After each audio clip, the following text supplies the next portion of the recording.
just finished this trip, and which was very well organized.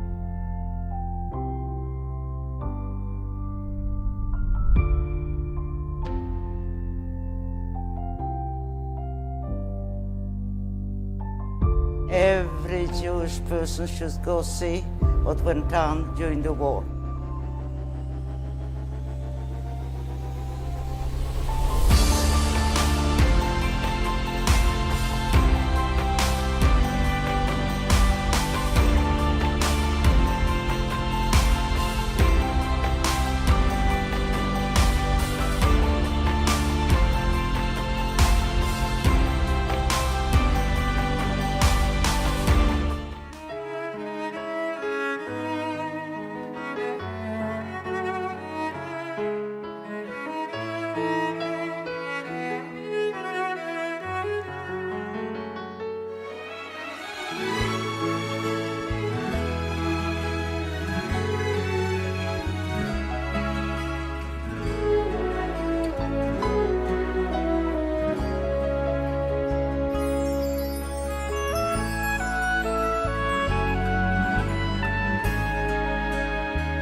Zakeni legadel banim uvnei vanim chachomim unevoinim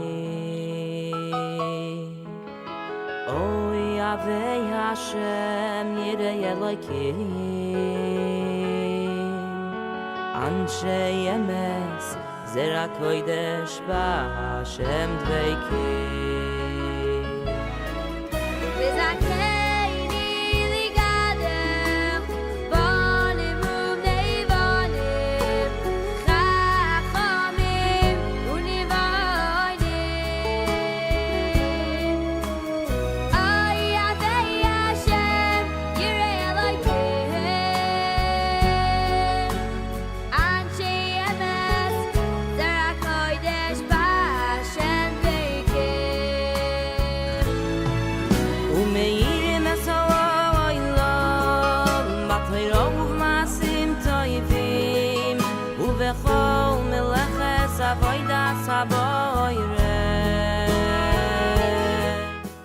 At some point, they told him, don't undress any longer, there's no more room. The grave, the pit was full. You could only see people's heads crowded one to another. Those of the Jews that were already undressed were then thrown into the pits on top of the other people. And then a truck came from the road. And when the truck arrived, it had two big vats on it. And it started pouring something onto them. I thought it was water. That's what it looked like. They attached a hose and then a generator, and it started to pump something. But it wasn't water. It was lime. Lime began to slake, and the people down in the pit literally started to boil alive. When lime comes in contact with moist flesh, it literally melts the flesh off the bones. We're sitting there by the heaps of the garments. We hear the screamings to the high heavens. We take parts of the garments, we tear them up, we stick them into our ears so that we can't hear it. And this lasted for over 2 hours as the people were being burnt. The following day in the morning, they ordered us to cover the greater pit with some earth. The mass of people inside, as it shrunk, those bodies were packed so tight together they were still upright. Their heads tipped in different directions. There were arms still sticking out of the fresh earth because they hadn't covered it properly. And then lo and behold, in the afternoon, trucks that looked like ambulances, like I sent to you, arrived. We were ordered to open the door, and this terrible smell of gas came out. And then bodies of men, women, and children who were leaning against the door to try and get out literally fell out of the car, dead.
another level of that, and we'll talk about that today a little bit. Remember, the Jews at the beginning don't know that what it means, that sticking together is actually, going to kill them, right? Even when things begin to be rough, what do you do when things are rough? You each spread off on your own? No, you stick with your family. You stick together with the community. The only person that's going to care for you. Remember, it's the middle of the war, right? So, being in a war, okay, being in a country that, is under war and surviving on your own and in hiding, and there are many people who this is how they did survive, is an endless and almost impossible battle. But yeah, the locals know you, and they may give you in. But at the beginning, people just played along, not knowing. The people who knew who the Jews were the Jews themselves. So if I come up to the head of the community and say, listen, you need to do so and so, so come to his community, get together and make sure every single Jew is accounted for and taken care of in a positive sense. But not knowing that he's actually, by doing this, he's actually giving them the opportunity to later, kill the Jews. But they didn't know exactly what they were going to do.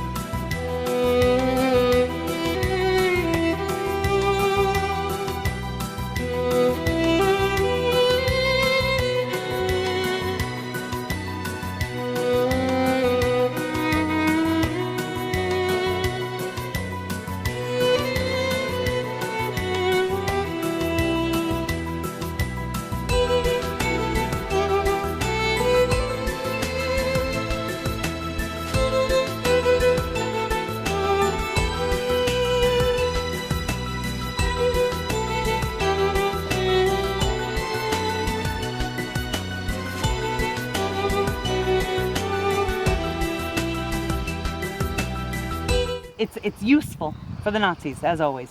Yeah. It puts the person who's in charge right in between the Nazis and the Jewish community. In different places, this played out differently. The way that it played out in Lodz was that Mordechai Chaim Rimkowski basically saw himself as the potential savior of the Jews. He had a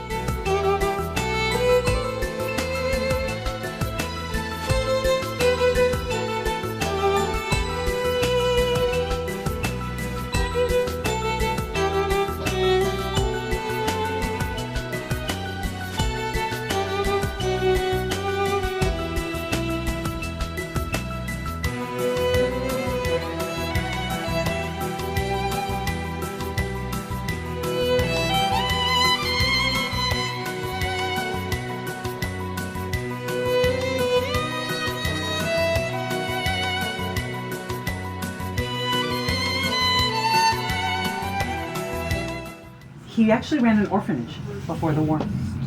And he actually said, you know me, I love children, I ran an orphanage.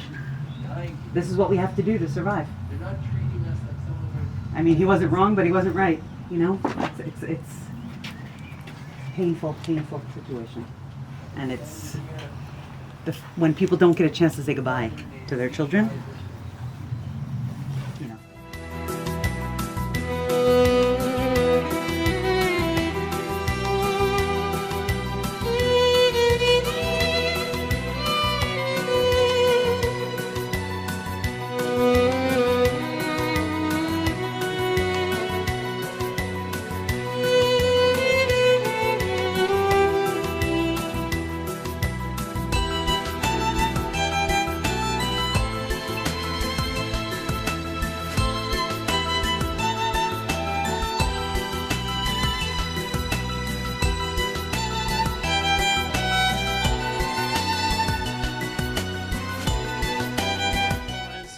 The two of them were sending letters outside of the ghetto to their family. My father had a sister who was a nurse that was working outside of the ghetto, and he was sending her letters as well. And the letters were intercepted by the Germans, and they were forced to tell them who were sending these letters. So what happened was the Gestapo went into the Hortensia glass factory where the two of them were working, and they called out for two men, Marmer, which was my grandfather, and Sanik, which was his friend.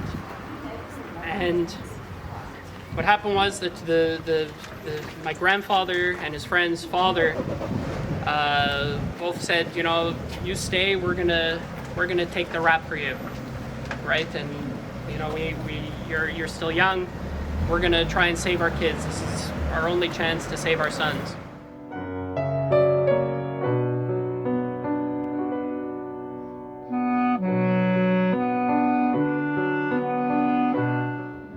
I'm a Holocaust survivor. I was born Poland in Warsaw. 1939, everything changed.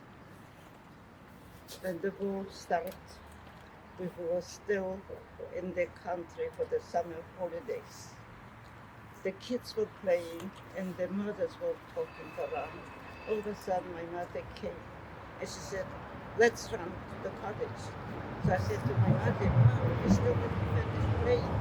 So she said, we have no time for play. Let's go in. Let's play. We ran into the cottage and she said, get dressed quick, we have to go home. But Mama, we didn't finish. We don't want to go home yet. Don't talk, just get dressed. So we all, we got the rest. My mother right away ordered our horse and our buggy to take everything back. We had one lady being with us with two little kids. Her husband and my father were partners before the war. And of course, her husband got killed. She had no place where to stay, so she stayed with us. So I see this lady, her name was Stella. She goes over to my father to talk, holding the fork. I thought, what is she talking about? I went over. So she said to my father, you know, the situation is very, very bad. My father says, yes, I know. So she said, I'm going to take the kids and go to a huge, huge bunker. So my father said to her, if I send you my daughter with, will you take care of her? So she said, my father's name was Iche. But there's, I didn't say you or the Rapiche. You know this. Rap. Like, anyways, Mr. something like that. Yeah, she said, me holding the phone, I will take care of you, daughter, the same way how I'm going to take of my children. I handed over the fork to my father, said, Dad, in 20 minutes, try, maybe the meat will be ready. I hugged my father and he kissed me. This was the last time. And I saw my father. We went into the bunker.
song from the uprising.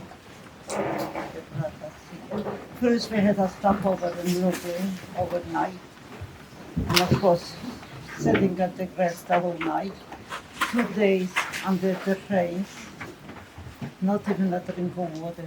Completely nothing. With the brothers here, and when we came in on the left side. We came in on the right side, but the left side is so old because the gas chambers. And it was a lineup to get in, because from the uprising from the Warsaw Ghetto, the transport started coming and coming and coming. They couldn't already manage so many. So what they did was a lot of young mothers with the babies. So first they took the babies, so the babies should make noise, cry, hungry. So they grabbed from the mother's arm the little kids to throw in the gas chamber. The little boys, maybe 8, 9 years old, they couldn't go with the Germans. They were holding to the mother's skirt, but they grabbed them straight to the gas chamber.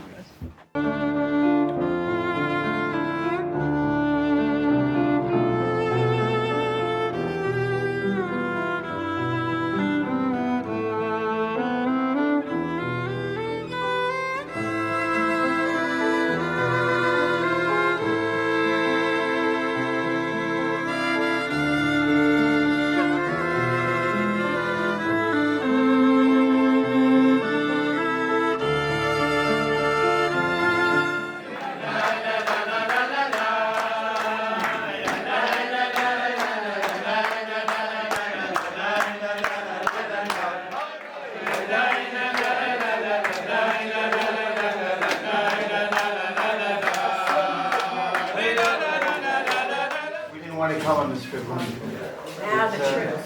You guys are going to ask you to. The only thing that I'm gathering every single day from here is you have to let HaKadosh Baruch Hu come inside you and understand what He can do for us as individuals. It's not about that He gives me this and He gives me that. He's there with you all the time. And if you are able to understand that He is part of us, not only He created us, but He is us. He is everything that we have. And sometimes He gives us a little bit, sometimes He gives us a lot. But if you believe that He is there, the miracles are there all the time that He performs for you as individual. And it's not that you're expecting to win the lottery tomorrow or anything like that, but you understand that tranquility inside. Some of the people here want to find a mate. Some people want to find a mate for their children. Some people want to find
Not a single Jew.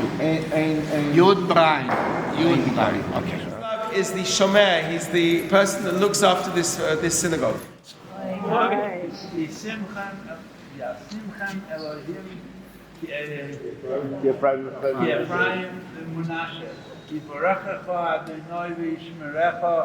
Yor Adonai panav elecha v'yichunecha, Isa Adonai panav elecha v'yasem lecha shalom.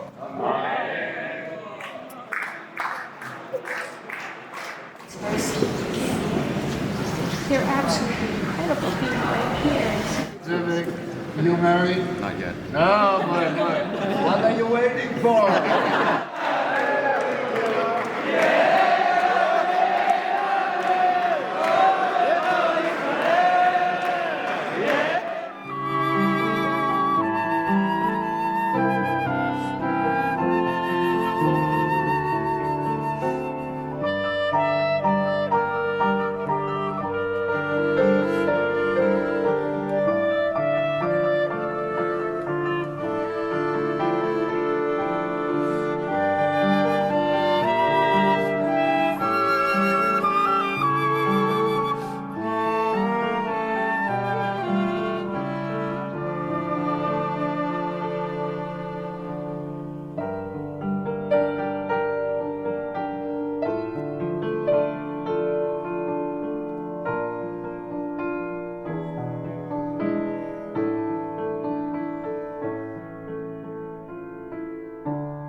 Yet hadn't had its bar mitzvah, and these are her two sisters, aunts, uncles, cousins. I traced my family all the way to 1750, and then the yellows are aunts, uncles, cousins, and everything. So being here, I can't tell you what that does to me. I'll give the microphone back. No, it's great. No? Baruch Hashem. Thank you. Thank you. Tell them how you feel being here. How I feel being here? Well, the first thing I did, I didn't go with any of you guys. I crawled over there and I went right into the dirt and I got myself some dirt from Belzec, and I also have dirt from Treblinka because, look, I'm 82 years old, I'm no spring chicken. So when I die, I've got dirt both from Belzec and Treblinka where my father's family died, and it's going to be put on me. Your mother. My mother died in Treblinka. No, she died in Treblinka. They all disappeared here. My whole family. My father and myself were selected to live from hundreds of people. And we were sent to Plaszow. We built Plaszow. We destroyed the Jewish cemetery of Jerozolimska, and I was walking behind the big earth movers with a shovel, collecting the bones, the remains, the skulls, and putting it on a wheelbarrow on my left side.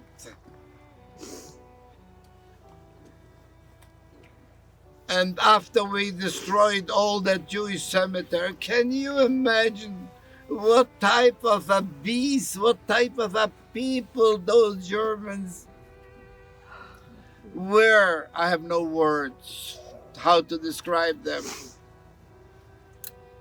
They were not satisfied bringing hundreds of thousands here to gas them, which was one of the greatest crimes that the world have ever seen. But they didn't let the dead rest in peace.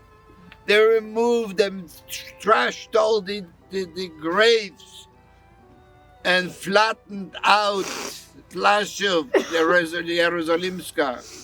And they named it Plaszow and built there a few hundred barracks, like 200 barracks. And that was the camp, the concentration camp. And life became terrible. My father, myself were there building Plaszow. We didn't know what happened to my mother, to my siblings. We didn't know what happened to my uncles, to my aunts, to my cousins, to so many grandparents from both sides. We did not know anything. My father, myself were Plaszow, building Plaszow. We were there for about a few months. I don't remember how many months, maybe 5, maybe 6, maybe 4, can't remember. And they separated us. They sent me to Auschwitz. How did they send me to Auschwitz from Plaszow? I stopped. We could talk days about Plaszow, but I already skipping Plaszow, and I'm going into Auschwitz. They packed in a long, long train. They packed in the train, in those kettle cars, 160 men in a kettle car. Can you imagine 160 in a kettle car? 60 would be hard to breathe. So they put us 160. Why? To die. To die in those kettle cars. And we stand there for 2 days and 2 nights in a side truck in Auschwitz in the hottest scorching sun, without a drink of water, without anything for 2 days and 2 nights. And every time there were layers of people, and I was climbing on the people, and I was touching the roof already. When they unlocked that cattle car, we walked out 20 and 140. And every cattle car, the average was between 15 and 30 survivors. What was my first job in Auschwitz? Can you go back to...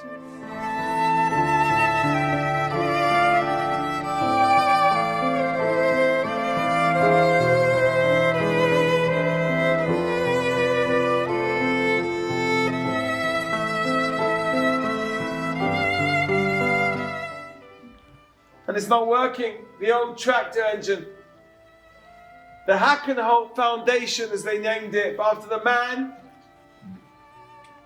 who was in charge of the gas chamber. He wanted that he should know, people should know who he is. And they were furious, worthless, furious. Kabotnik was here. They were all furious, trying to beat him up. Get his thing working. Get it moving. Minutes tick by, and at the same time, all these people are in the gas chamber. They haven't suffocated enough on the train, now they're stuck in here, pushed in here.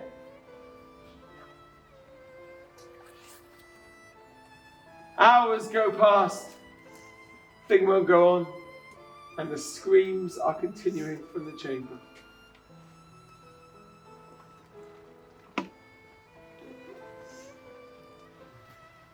Until finally they got it to work. And they will put out their suffering into a better place, better world than the world that they were living in here.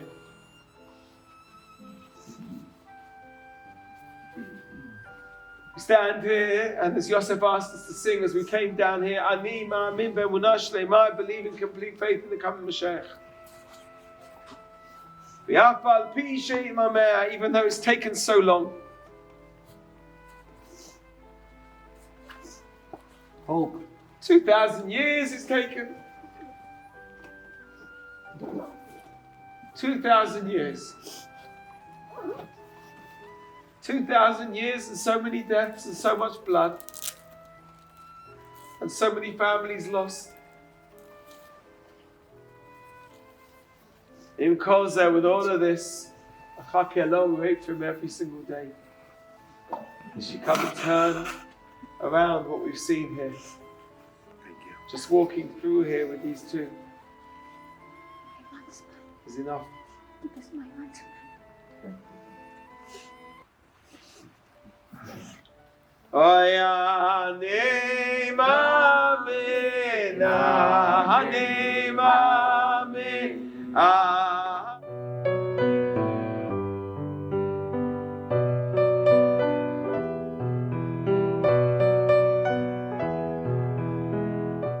And this man now tells me his story. And he himself was going into the camps himself, and he had to tell me that he was standing behind a man dressed well with nice shoes on. And the Nazi guard says to him, "Take off your clothes and take off your shoes." And he walks up to the guard not knowing what's about to happen. And he says to him, "These shoes are my special shoes. I have only one good pair of shoes. I don't want to give them up. Please, how can I get these shoes?" And the German says to him, "Where you're going, you're not going to need your shoes." And this man said, "I heard what he said and I realized what was going on. And I turned around and I hid behind people and I went from one place to another within the camp until I was able to escape. And I'm here today because of that." And he said, "I have to tell you something. What's the significance of why I'm telling you about this one poem, about one prophet speaking about one man when tens of thousands of people died?" Man says to me, "Look at those shoes when you go to the camps. Look at that hair. And don't think about thousands of children who died. Think of one. Pick one pair of shoes and look at those shoes. Think of one person who lost their hair and is sitting in this room now. Think of that one little boy taking his first steps. How many of us have enjoyed taking our children, our grandchildren, our brothers and sisters for their first pair of shoes and seeing them waddle across the floor? How much joy we had when they took their first step and they have their shoes. How many of us look at the beautiful hair of the young women and that they take care of it and it's a part of who they are? One person, pick one person from all of these and think about the life that was lost. Who bought the shoes for that little child? Where are they? Whose is it that's in the life of that child? Who walked with holding their hand down the street for the first time in their new shoes? Whose life is lost? They'll never grow up and get another pair of shoes. They have no life, this man told me. And it was the shoes of that man that saved my life. He says, tell your brothers and sisters when you go over to the camps to look at one pair of shoes and to think about the life of that one little boy, one little girl, one man, one woman who lost their life. And it's their shoes, not all of the shoes, one pair. And now what are you going to do about it? How are we going to live with that one pair? We have to now fill their shoes. The lives that they didn't live, the Torah they didn't study, the kindnesses they couldn't do, the tzedakah they couldn't give, the people they couldn't help, because their lives are taken away. We are going to fill their lives. We need to look into the past and to see the horrible things that happened. This man said to me, the terrible things I lived through. I can't even tell you what the things I saw. But these children, these people whose shoes, you pick one pair and live your life for them. Live the life they couldn't live. The little Hasidic kid, the little boy from Hungary, the little child from one place or another who took their first steps, who went to kindergarten, who grew up into teenagers, who went to play soccer with those shoes. They're not going to grow up and they're not going to live their lives and they're not going to have their children and they're not going to do their mitzvahs and they're not going to be close to God. They're gone. We have to fill their place. It's not enough that we have to remember when we do have to remember.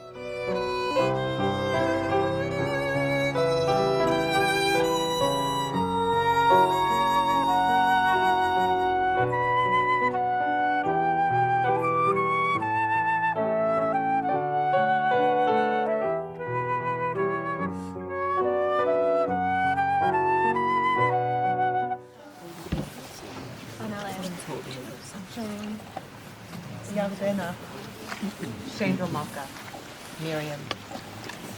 Miriam Steinman Weinzweig. Shoshana, Sarit, Rivka, Yitro, Sarah, Alana, Voa, Herzliya Mendel. Marco, Liva, both of them tonight right here. Mara, Malka,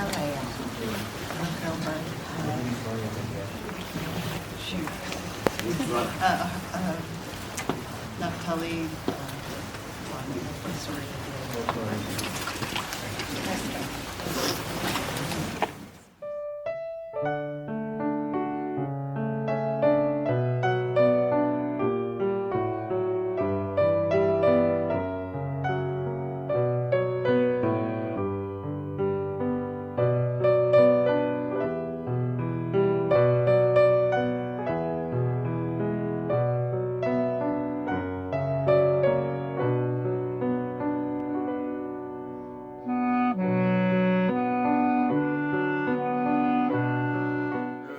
The survivors from the train after everything, and when I saw that sign, I had like a sigh of relief. I felt good. Why? Because I feel Arbeit macht frei. You work and you become free. You became freedom. You became liberated. It made me a good feeling. That was the way that they were cheating, making the people think that it isn't. Like we said yesterday in Belgium, they said to the people, when you go in, you take off your shoes, please tie the laces together that the two shoes shouldn't get lost. When you come out, you shouldn't have any work, any trouble to find the shoes. Let them be together. Here, they put up that sign, Arbeit macht frei. It made you a good feeling. Okay, I'm going to work here, but I'm going to be free. I knew German, I knew how to read, I knew how to write. I didn't go to school, but I learned in the school of life. So it was a tremendous feeling, and that feeling was short-lived.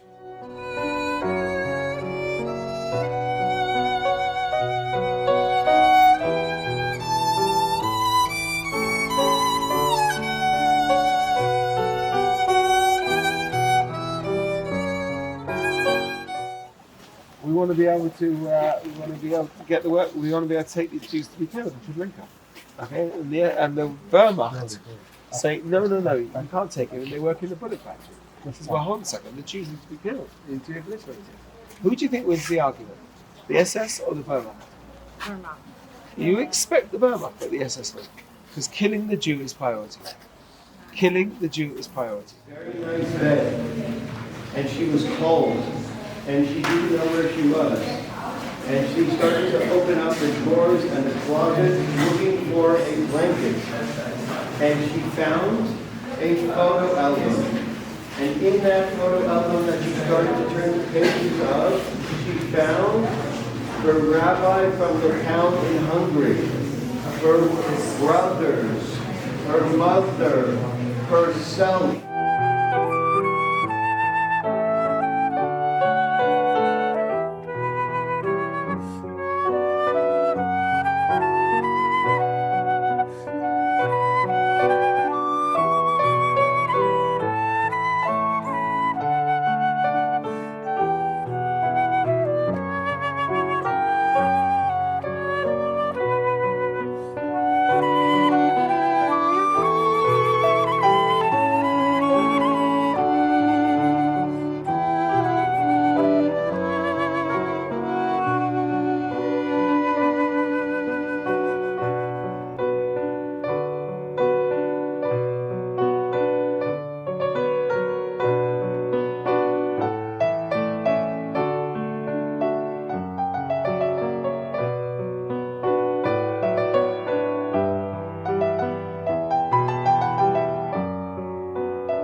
Appropriate for walking out of here. People are wearing Degel Yisrael. Baruch Hashem, we have Jewish neshamas. We're going to walk out of here.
Zakeini legadel banim uvnei vanim chachomim unevoinim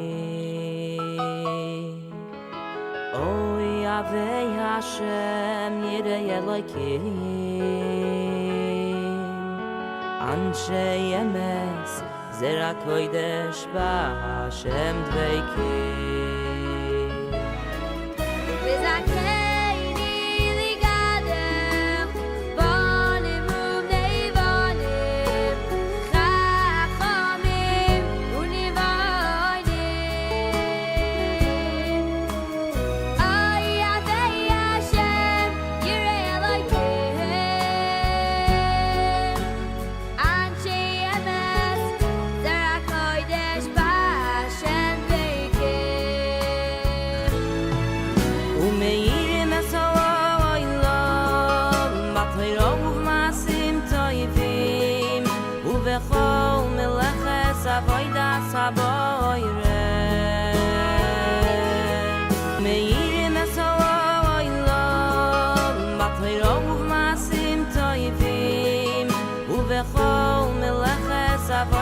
Sabor